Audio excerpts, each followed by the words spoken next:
Qui détient la dette française? Chaque année, l'État émet de la dette pour se financer. Mais à qui cette dette est-elle vendue?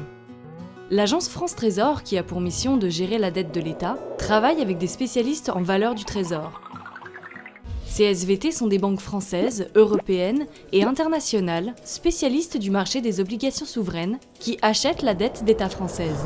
Que se passe-t-il ensuite?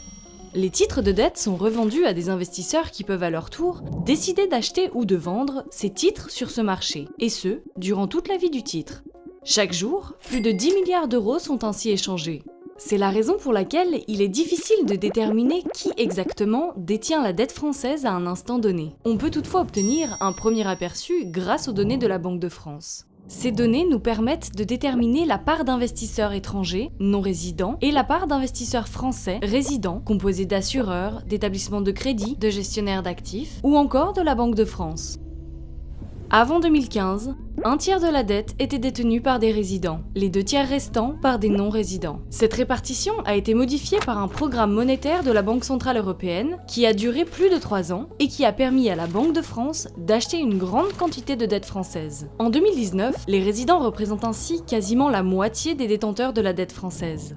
Quoi qu'il en soit, la dette française a toujours été détenue par bon nombre d'acteurs français, puisque l'épargne des ménages est investie dans les titres d'État au travers notamment du livret A, des produits bancaires ou encore des contrats d'assurance vie. Qui détient la dette française parmi les non-résidents?